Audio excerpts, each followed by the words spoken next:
Clicker, clicker, clicker. Sorry, lightning talk? That's a real lightning? I'm looking for a clicker. I think the clicker is gone. Well, that allows me to just start to introduce myself. I'm Gerwin Laagland. I'm from the Netherlands, and I work for BQA, which you've probably seen a few commercials of around, quite a few times. I want to start this talk by just some acknowledgements. There's a few people that stood here in the past, Ed Manlove and Evtigia Tomaidou, and they talked about the positivity and the joy that you should have when interacting with the community and the people around you when working with Robot Framework. And I decided to make a talk about that, and I wanted to personally thank them, because without these talks, I would definitely have made a lot more negative talk about things that could be improved. Instead, I am going to talk about things that go well, and it's going to be a bit more of a, let's say, gushing story about how wonderful this community is. When you start with a tool like Robot Framework, you are sort of in an initial stage of trying to explore things. And this journey takes you through different stages. And eventually, if you are really persistent and or stubborn and or enthusiastic about it, you wind up here. The most important part of this is that most stages sort of ends with like, I'm good, thanks.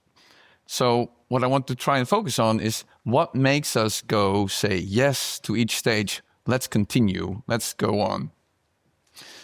Because I too, at some point, had a problem that I needed to have solved. And in this case, it was a fairly complicated situation where I had local systems that need to be driven by a script. I had an operating system that needed to be told to generate some test data. I had MQ libraries or MQ queues, a database library, some ETL, and some Linux stuff in there as well. And at the end of it, there was some databases that needed to be checked as well. All of this was not really easily resolved. So you start looking around and you try to find a solution for this particular problem. I was not very keen on repeating the hour-and-a-half testing manual scenario many times over. We really do want to automate these kind of things. So when you start looking at tools, there are specific questions that you tend to ask. And some of them are, does it really solve my problem?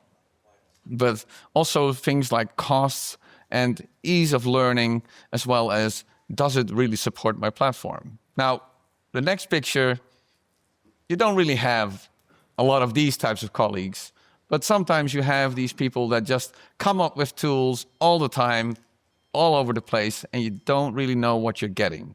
This time, though, I got kind of lucky. I had a colleague on the assignment that I was on, and he came up with the Robot Framework. It was something that did the thing, as they say. It was free, and in the Netherlands, free is good. There's also the fact that there was a lot of online resources available, and the vendor lock, that really got me. I was really annoyed with all these tools that sort of ensured that I stuck in their ecosystem and I couldn't go anywhere else, and that really pulled me over. But it's not just me that had to be convinced. So the technical side, I was won over day one. I really just was like, oh, we're going to use this. But when you're doing an onboarding, you have to take in account the business side as well. Once you've got the business in, you're sorted. But especially when you try to introduce a tool in the first place, you kind of have to consider licensing.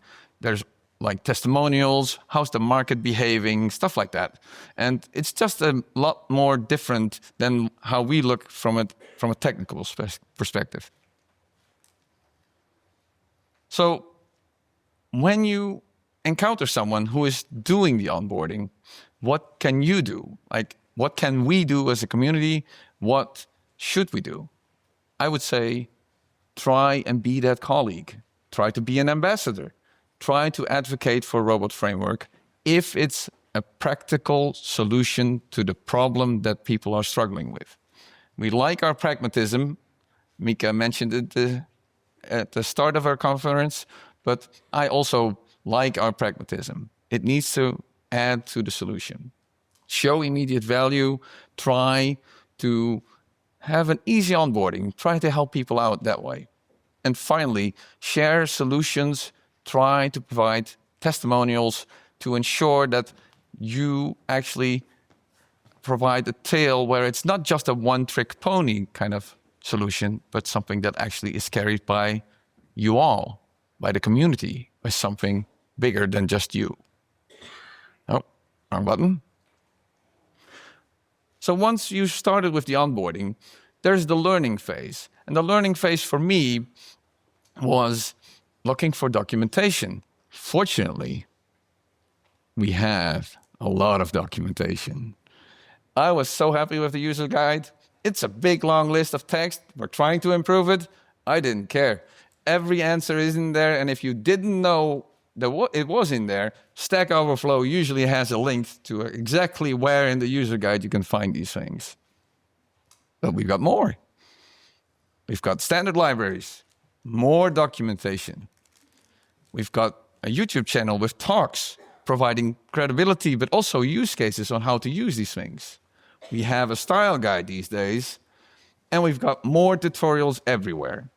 And this is just a small selection what we as a community have been providing to people that are trying to learn new things. And we're not done yet. That's static information. However, we also have dynamic information. The forums are a very, very important part of providing information. Slack, it's everywhere in the conference, but people that are not as enthusiastic might need to be just sort of nudged into that direction when they want to ask their questions. Maybe a newbie channel link in a local environment would do. GitHub, if you are starting to asking questions about specific usage of libraries, it's right there. And Stack Overflow, even though AI is sort of everywhere at the moment, still a very good place to find answers. So what did I learn? I really learned that I love these documentations. I'm a tester, so that might be like my own personal fault. But the global hands-on support with Slack and other things are really important to get the learning phase on. It's simple to start, and then you start to learn that you may have done a few things different or incorrectly. So when you find someone who is actually in the learning phase, what should you do? Try to help the curious soul out. Try to write maybe some of your resources of yourself. It could be an internal company documentation instead of a global one. You could just say, okay, this is how we use it in the place of where we work. Some of the examples were briefly mentioned in this conference as well. Drop by a newbie channel. Answer a question. There's nothing more disappointing than when someone is asking a question and it's just sitting there being all lonely without an answer. What you could also do is share gossip. If you are one of those enthusiastic people, share what you have learned. Maybe the announcement in the Slack channel where there's a new version out with a new cool feature. Talk about it on the job. There are many options available, and gossip is definitely the easiest one of them all. So you started to learn about how to use it, and then you go, but I want to do more than just use it for this one thing that I've tried to use it for. This is the part where you start to try and own your code. You're trying to mature, increase it in maturity. You're starting to explore new functionalities. And you might need to tell people what you were trying to do with that script that you've made. And you need to onboard new souls into the flock. What's very important for that is a vibrant community. For me personally, I never got along with Ride very well, so I was always someone that used the more advanced IDEs, Red was my go-to solution. I started in 2016. Red was there. Eclipse, not the most brilliant of tools, but it did the job, and I definitely liked writing the code. But unfortunately, it got deprecated, which meant I had to switch. And I got lucky because I have an active community around me that actually built a new solution, in which case the language server came in. Language servers disappeared. However, we got Daniel, who's everywhere. Building an IDE for a tool that's open source is not a common thing. At least in my experience, it's not as fancy as some of the tools that we've made for ourselves. We also have Market Square. This is a place that was, I don't know actually when it got introduced, but it got sort of snuck by and it was existing when I was starting to pay attention. But it's a place where core libraries go to be hosted and taken care of by our community.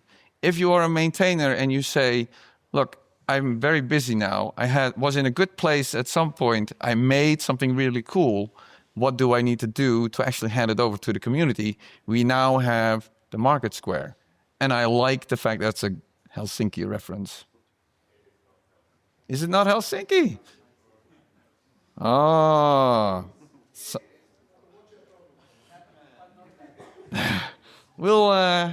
I probably got the wrong Market Square then. One of the libraries that I had to use was the database library. And I think we briefly had a reference already, but I'm going to reference it again.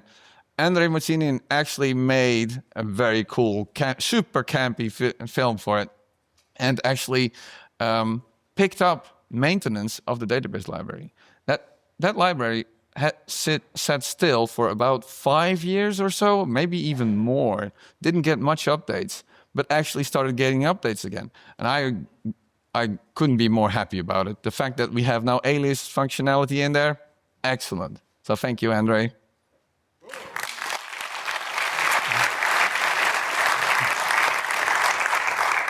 There are so many options now available. So when you're trying to actually implement all of these different functionalities in your project, it can be quite daunting. It does mean, though, you can actually chip away at it. You can choose, okay, I have found this new cool thing. Let's apply the one or the other. I've put a few of them in there. There's so many more that I don't know even where to start. So what did I personally apply? I wrote documentation. Especially when you're in the beginning phases of trying to learn something, you make choices. You don't always oversee the consequences of those choices. So you need to help people on the job to actually adopt the new stuff that you picked up. I started using RoboCop, RoboTidy, code rules. The integrations with different ecosystems and solutions were something that I started adding over time. And I have learned to try to be less perfect, to try and incorporate the idea of iterating over perfection in one go. So that's something that I can impress on anyone. What happens if you, as a more experienced community member, come across one of these projects? What should you do? You should try and see what you can do to help a mature or improve code maturity. Maybe share some pitfalls, mistakes of your own. Nothing does better than your own experience of having come across something. The assistive tools, and in my case, it's like, for example, robot code, you could just try and provide more of these tools. And also start thinking about iterative working. Some of them are just baseline code things, but in my case, I was a tester. I was not primarily a programmer. So my experience with Git was mostly use one branch. Just stick to the one branch. That was safe. But these days, I'm actually a lot more experienced with that. So try and help with these kinds of things if you're a more experienced member of the community. And finally, once you've said yes to all of these stages, you start trying to get to the part where you want to start giving back. Or perhaps you just have gained a lot of opinions and you want to provide these opinions and notes and or questions. Where do you go? So we had these channels that I briefly mentioned. You can actually go there. And in my case, I met this avatar online, and Daniel was my first experience in raising a GitHub an issue. I was using his robot code solution, and I raised an issue inside his repository. And it turns out the super scary avatar where you think like, oh, maybe he's gonna bite my head off when you raise one of these things. Turns out he's actually a really nice guy. He actually explains what you did wrong, because I have to admit that my first pull request was mostly him explaining to me that I didn't do it right. So thanks, Daniel.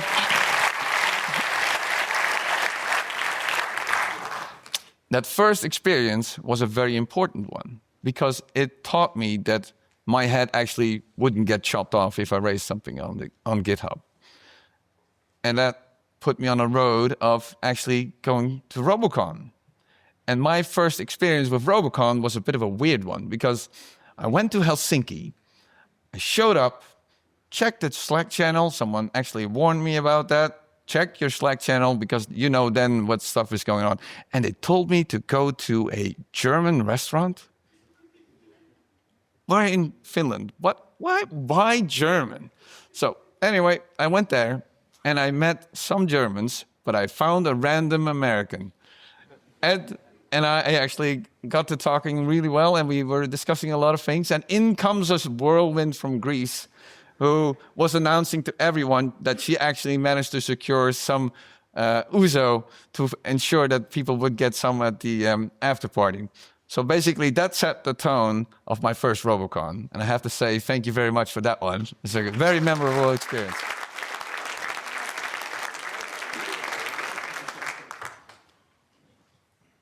And from that, I moved on. I actually started doing talks. Some people recruited me for podcasts. And I actually had, together with Marcus Stahl and Stavroula, a talk in Greece. And suddenly, I'm standing here. I have to admit, super nervous, but still, I'm glad that I'm actually able to do this, because there's so much that has been given to me, the joy that the community has given me. I'm more than happy to say that I'm trying to return a favor on that one.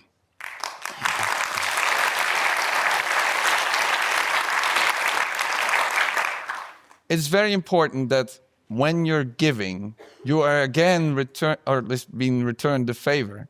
I got into discussions with people at RoboCon. Robin Mackay told me stuff about project architecture, and these days I'm wearing a shirt about rocky rivers, just because I've been thinking about how to do project architecture in open source, as well as configuration management. The TOML files that were introduced made me think about some of these topics. And of course, now that I'm standing in front of people a lot more in a bigger setting, I've been thinking about how to share experiences. This is something that sort of just happens. The more you expose yourself to other people, the more you start thinking about new topics. So when you're in this phase, when you're at RoboCon, when you're enthusiastic about a topic, what can you do? You should stay in touch. You talk to people here, you talk on the Slack channel. I don't know what your network is like when you leave, but you should stay in touch with the people that you've met around these parts, just so you can get these ideas again, so you can bounce off suggestions. You should gain some insights on some of these thoughts that you've been having, and perhaps you should stalk this one person that did an interesting talk about a topic that you would want to discuss some more. But you can also, to the people around you, you can provide possibilities, solutions, ideas. Robot Framework is a tool that actually allows you to do many, many things, and therefore it doesn't have to be it doesn't do this, let's not do this at all. No, instead, think about what you can do and try to improve on that. Join a community group. There's always initiatives every year, mostly facilitated by the foundation, that are being mentioned that you can try and actually contribute to. And most of all, don't be afraid. Your head will not get chopped off if you try to raise your voice. For me, Robot Framework is an accessible automation. Its only fee, because it's free, but it still has a fee, is effort.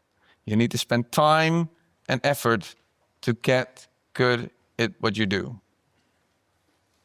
But Robot Framework is also a community with all kinds of random people with lots of opinions and perspectives that, once you start talking to them, actually spark new ideas and also solutions and possibilities that you can explore. And finally, it's an encouraging community that welcomes contribution. Even if it's a small thing, it's a big thing. Make your own contribution in your own way, decide how you want to do it. Any and everything is welcome.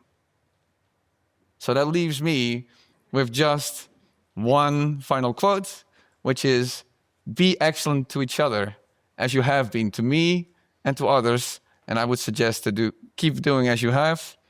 I believe it's time to party on. Thank you, Gerwin. Questions for Gerwin? Anyone? They want the after party on. Yeah, I know.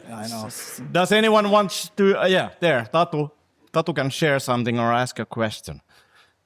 I do agree that we have a lovely community. I remember when I made my first pull request in Robot Framework Core, which was the first pull request that I made in any open source project, and I was so afraid.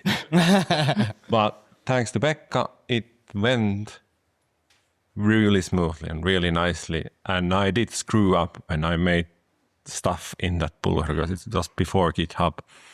And I remember the joy after seeing my hard work results appear in the core. What is your best experience, if you can name one, that you have had with this community? I think that for me, the thing that really set me off was the interaction with Daniel. I have been stalking his repository. I just put a email subscription on it, and I just, every time he sends a reply, I have been really, really enjoying how calm and patient he's been explaining things. So for me personally, that interaction was definitely the most important one, which is why I put it in. However, another really cool one was, for example, in last year's online talk, Alexi was doing a talk on statistics, and it had Lord of the Rings references in it with designs and drawings of dwarves, elves, and all the other types of races that you could have. And I have to say that really got the geek in me going. So. Excellent. Any more questions? Okay, then it's time for Gerwin to get his jersey. Thank you. Thank you, Gerwin. Thank you.